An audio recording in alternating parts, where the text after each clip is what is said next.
And the problem for so many high achievers is that we are chronic self promise breakers.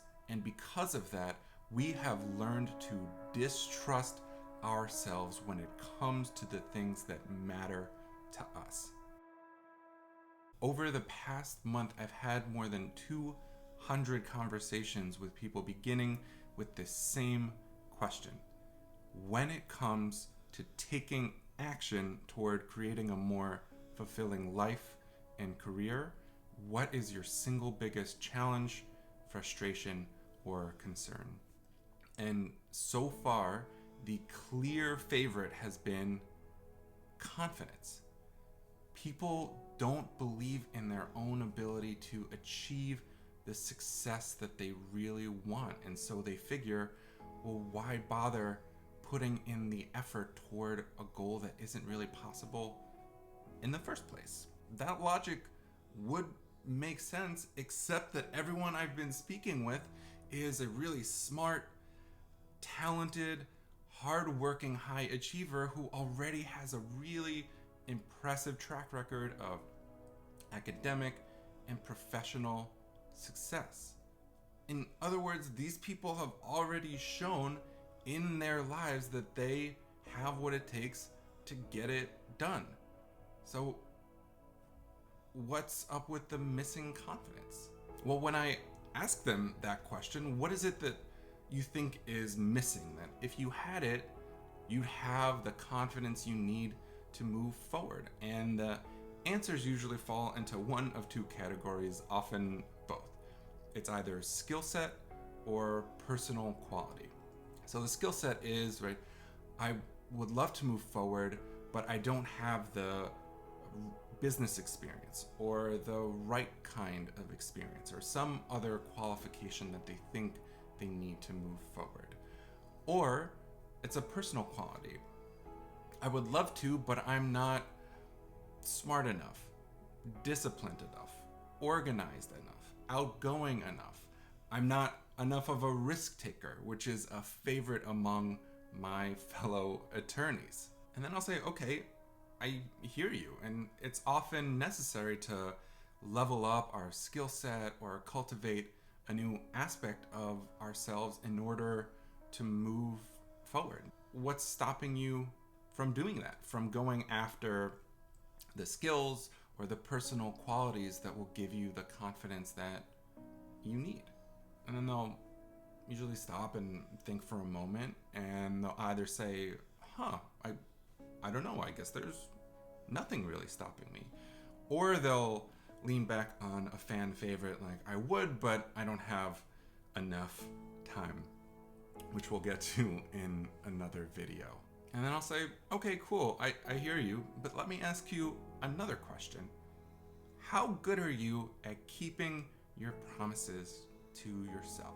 Not your promises to others, because I'm pretty sure that your MO is to show up for your family and friends and colleagues, and that you've been really good at meeting the expectations of the people around you. But what I'm talking about are the promises that would only matter to you, that would only affect you. And what I normally hear back from them is, yeah, I guess I don't really keep my promises to myself. And regardless of the rationalizations that they might immediately offer or the ones that are currently racing through your own head, I want to talk about why that really matters. It's important because before you can believe in yourself, that's confidence, you need to believe yourself. That's trust. I mean, literally, you need to believe the words that are coming out of your mouth or circling around in your mind relating to the commitments that you make to yourself. And the problem for so many high achievers is that we are chronic self-promise breakers. And because of that, we have learned to distrust ourselves when it comes to the things that matter to us. Now, that may not matter when it comes to making life and career choices based on what other people expect of us or what they think we should do, because the fear of disappointing them is often enough to motivate us to do whatever it is that we need to do to get it done. But when the game changes and we turn our focus to what it is that we want for ourselves, we have to begin operating under our own power. And that's where a lot of the people I'm speaking with are getting stuck. The problem isn't confidence. The problem that they are facing right now that is preventing them from moving toward what they want is that they don't believe the promises that they would make to themselves to commit to and pursue what it is that they really want. And if you think you're full of shit, you're not going to take action. You just won't. Okay, that's a lot. Are you ready for some good news? Great. Here it is. 1, trust can be rebuilt today by beginning to keep the promises that you make to yourself. You can start on this now. And 2, and this is really key, the size of the promise you make to yourself doesn't matter.